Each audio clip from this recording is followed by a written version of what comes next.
ഉത്തര കൊറിയയുടെ ഭരണാധികാരിയായ Kim Jong Un തൻ്റെ മകളായ കിം ജു എയെ ഔദ്യോഗിക പിൻഗാമിയായി തെരഞ്ഞെടുത്തതായി റിപ്പോർട്ടുകൾ. ദക്ഷിണ കൊറിയൻ ചാരസംഘടനയായ നാഷണൽ ഇൻ്റലിജൻസ് സർവീസാണ് ഇക്കാര്യം പുറത്തുവിട്ടത്.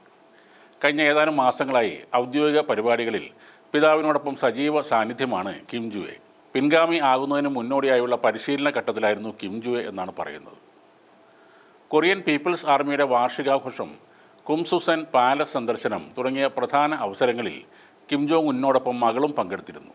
മാത്രമല്ല, നയപരമായ കാര്യങ്ങളിൽ കിം ജുയെ അഭിപ്രായങ്ങൾ രേഖപ്പെടുത്തുന്നതായും ചില സൂചനകളുണ്ടായിരുന്നു. കിം ജുയയുടെ യഥാർത്ഥ പ്രായം അറിയില്ല. എന്നാലും ഏകദേശം 13 വയസ്സെങ്കിലും കുട്ടിക്കുണ്ടെന്നാണ് കണക്കാക്കപ്പെടുന്നത്. 2022 ഒരു മിസൈൽ പരീക്ഷണ വേളയിലാണ് കിം ജോങ് ഉന്നിൻ്റെ കൈപിടിച്ച് നടന്നു വരുന്ന കിം ജു എയെ ലോകം ആദ്യമായി കാണുന്നത്. അതിനുശേഷം ഉത്തര കൊറിയൻ മാധ്യമങ്ങൾ പുറത്തുവിടുന്ന ചിത്രങ്ങളിൽ അവർക്ക് വലിയ പ്രാധാന്യം കൊടുക്കാറുമുണ്ട്.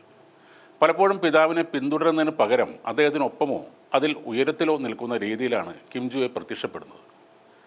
ഉത്തര കൊറിയയുടെ അടുത്ത ഭരണാധികാരി ആരാകുമെന്നതിൻ്റെ സൂചനയായി ഇതെല്ലാം വ്യാഖ്യാനിക്കപ്പെട്ടിരുന്നു.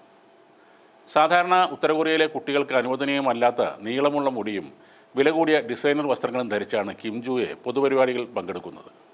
ഭരണകൂടത്തിലെ രണ്ടാമത്തെ ഉയർന്ന നേതാവിനെ പോലെയാണ് അവർക്ക് ഔദ്യോഗിക പരിപാടികളിൽ നൽകുന്ന പരിഗണനയും.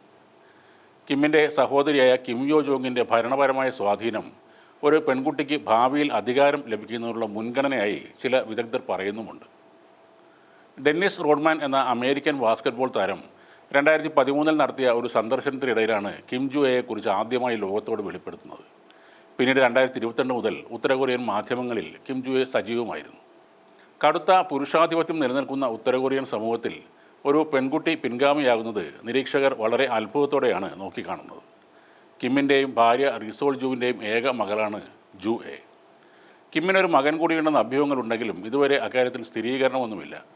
മകളായ കിം ജു എയെ മാത്രമാണ് അദ്ദേഹം ഔദ്യോഗികമായി ലോകത്തിന് മുന്നിൽ അവതരിപ്പിച്ചിട്ടുള്ളത്. കിം ജോങ് ഉൻ ഇപ്പോഴും ആരോഗ്യവാനായി തുടരുമ്പോൾ തന്നെ ഇത്ര നേരത്തെ തൻ്റെ പിൻഗാമിയെ നിശ്ചയിക്കുന്നത് എന്തിനാണെന്നൊരു ചോദ്യം കൂടെ ഉയരുന്നുണ്ട്. വരാനിരിക്കുന്ന പാർട്ടി കോൺഗ്രസിൽ ഇത് സംബന്ധിച്ച കൂടുതൽ വിവരങ്ങൾ പുറത്തുവരുമെന്നാണ് പ്രതീക്ഷിക്കുന്നത്.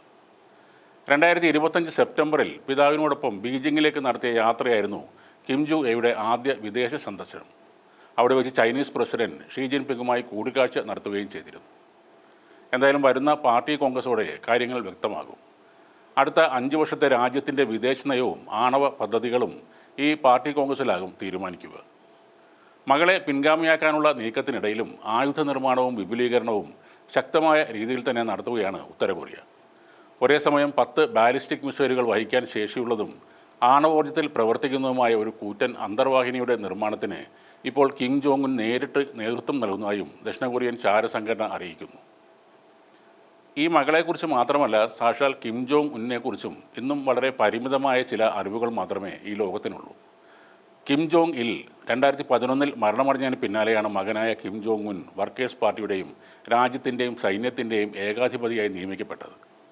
ഉത്തര കൊറിയയുടെ പിതാവ് എന്നറിയപ്പെടുന്ന കിം ഇൽ സൂങ്ങാണ് കിം ജോങ് ഉന്നിൻ്റെ മുത്തച്ഛൻ. മകളായ കിം ജു എയുടെ പേര് പോലും ഉത്തര കൊറിയ ഇതുവരെ ഔദ്യോഗികമായി സ്ഥിരീകരിച്ചിട്ടില്ല. തൻ്റെ മകളുടെ പേര് രാജ്യത്ത് മറ്റാർക്കും പാടില്ലെന്ന വിചിത്രമായ ഒരു ഉത്തരവും കിം ജോങ് ഉൻ പുറപ്പെടുവിച്ചിരുന്നു എന്നും പറയുന്നുണ്ട്.